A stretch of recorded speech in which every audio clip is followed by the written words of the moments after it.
오늘 우리가 함께 볼 하나님의 말씀은 나훔 3장 18절부터 19절, 우리 맨 마지막에 있는 나훔 3장 18절부터 19절, 우리 두 절 말씀을 봉독하도록 하겠습니다.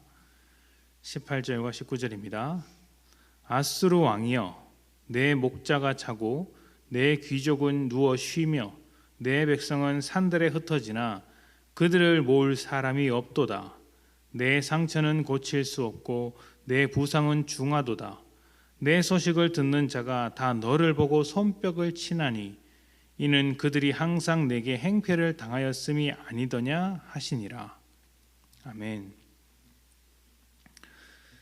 세상에는 법을 무시하는 말들이 참 많습니다.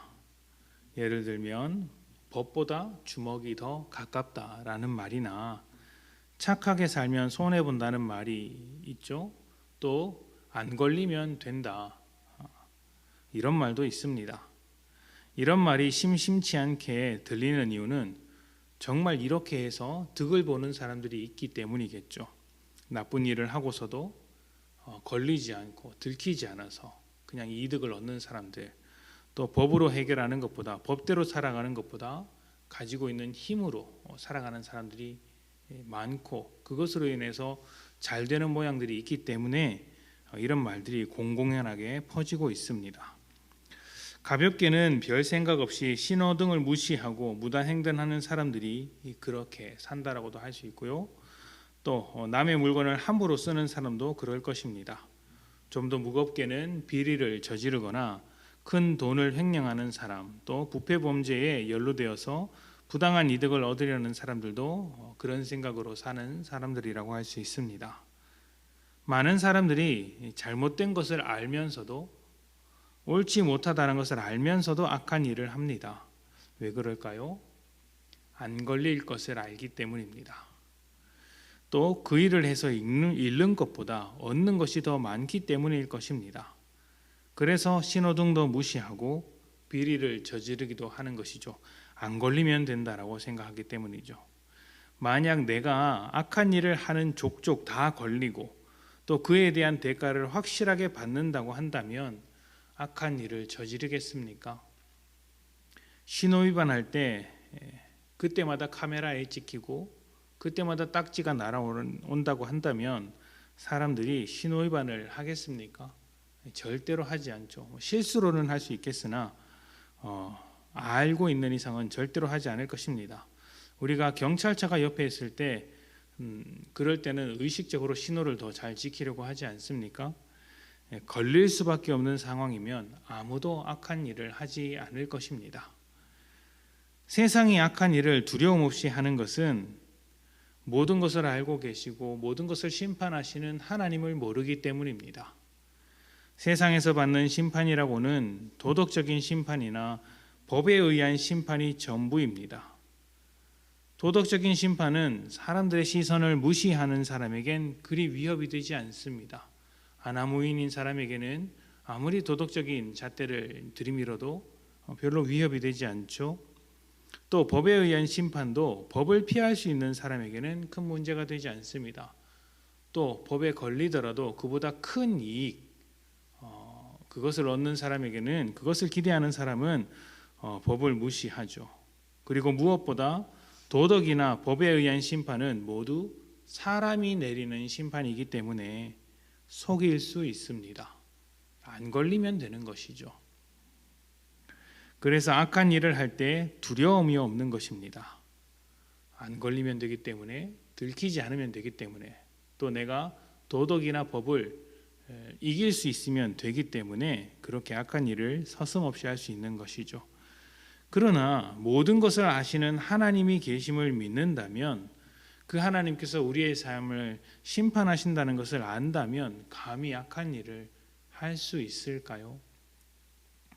악한 자에 대한 심판은 하나님의 계획과 인내하심으로 당장 일어나지 않는 것뿐이지 이미 결정된 사항입니다. 그리고 하나님은 결정된 사항을 변화시키는 분이 아닙니다.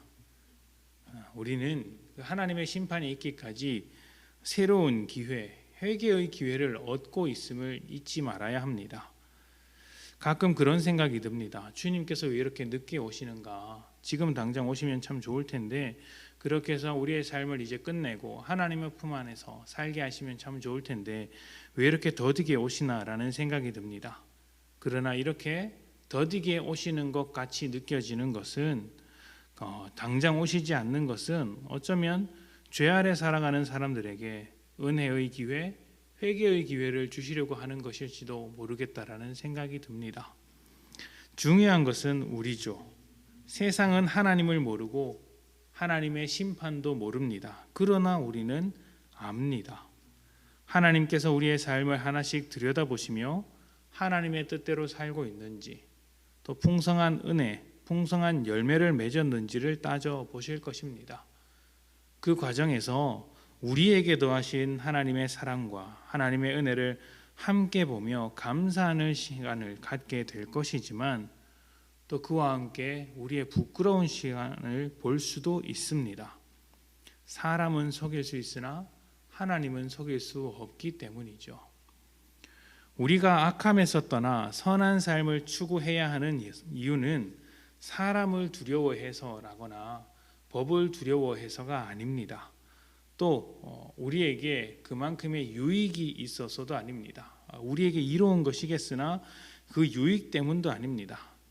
우리는 사람을 속일 수 있는 능력도 있고 또 이익을 추구할 수 있는 명분이 있을지도 모르나 우리에게 요구되는 선함은 심판에 대해서 알기 때문이고 또 우리가 가야 할 나라가 하나님 나라이기 때문입니다. 선하게 살면서 당하는 손해를 두려워하지 않는 것도 소망을 이 땅에 두지 않기 때문이죠. 우리의 소망은 하나님 나라에 있습니다. 그리고 지금 이곳에서 하나님 나라를 미리 선제적으로 경험하기 위해서 하나님의 선하심을 쫓아 살아가는 것입니다. 악한 삶, 세상이 요구하는 삶이 아니라 선한 삶, 하나님께서 요구하시는 삶을 살아가는 것이죠. 그렇게 될 때 우리를 통해 하나님의 뜻이 이루어지는 것입니다. 하나님을 모르는 사람들이 악하게 살면서 얻는 이득을 부러워하지 마십시오. 당장은 좋아 보일지 모르지만 하나님께서 하나님의 때에 반드시 심판하십니다. 하나님의 일하심에 대한 신뢰를 가지고 영원한 소망을 바라보며 오늘을 살아가셨으면 좋겠습니다. 심판을 받을 인생으로 살아가는 것이 아니라 영원한 나라에 어울리는 그렇게 선한 삶을 살아가는 것이 더 좋지 않겠습니까?